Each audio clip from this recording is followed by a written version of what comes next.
People who have hired a private investigator. What did you find out? 1. I was a private investigator for a little bit. Most work pies do is searching financial/court records and serving documents. But one time I was paid by wealthy parents to stake out their college senior who had stopped returning their calls. They were worried about her. These parents paid like $40,000 for round-the-clock monitoring just to find out their daughter dropped out of school and was a full-time ski bum. 2. My sister, mid-30s, is adopted and hired to find her estranged biological father. They came back saying that not only was he still alive and nearby, but he had a daughter, meaning she also had a biological sibling. Further digging from the pie uncovered that they weren't just similar ages either. They were exactly the same age. The evidence suggested that my sister had a twin and her birth father had taken the twin and vanished. Huge, life-changing news. Eventually, through more incredible detective work, the pie realized that the daughter was actually just my sister. There was no other sibling and they had just been investigating my sister the whole time accidentally. Needless to say, we asked for the money back. 3. I had a girlfriend that worked for one for a while. She said that the majority of their work was insurance scams. She took a lot of pictures of guys who said they were hurt on the job playing golf and surfing and such. 4. Not me, but a friend hired one because he was suspicious his stepdad was being unfaithful to his mom.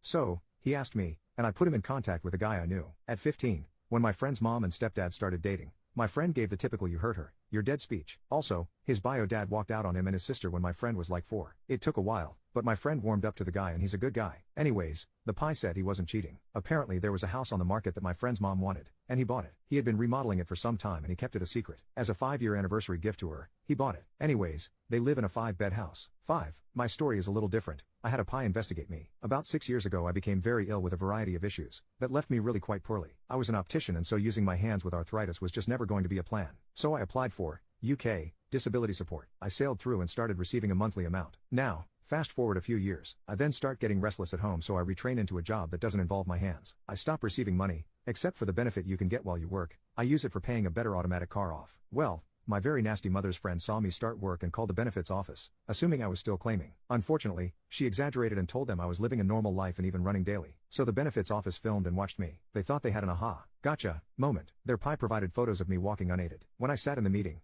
with a lot of smug fraud officers and my solicitor, I felt sick to my stomach. I really couldn't work out what the F was going on. They were trying to make it look like I had been running and jogging, but I knew I walked never any further than 5 meters to my car. Anyway, the solicitor pointed out the photos were screenshots of a video. Asked for the videos. Videos were of me, struggling to walk. One of them I rest on my car before opening my door. Another I was going into a supermarket and had replaced my cane with a trolley to lean on. You get the picture. So, the fraud team basically said oops and I never heard from them again. I spent a lot of my time trying to appear normal and it bit me in the arse. And never trust these fraud TV shows now either. 6. Had a babysitter we thought was stealing from us. Luckily our neighbor was a pie couple and they ran a background check for $10. The babysitter had a string of DUIs and a few days before a large fine was due, my camera disappeared. He also stole money from my kids' piggy banks. He sort of disappeared but was also really into Instagram so I surreptitiously followed him. He started babysitting again for a single mom, easy target, and posted a lot of fun pics with his family. I tracked down the mom and sent her a long email detailing his whole scam. She said we were right and it was clear he'd been stealing from her business. He has since gone underground but I still Google him regularly to see what he's up to. He's been able to avoid arrests for a while now. 7. My parents hired a private investigator to find out who my online boyfriend was when I was 13.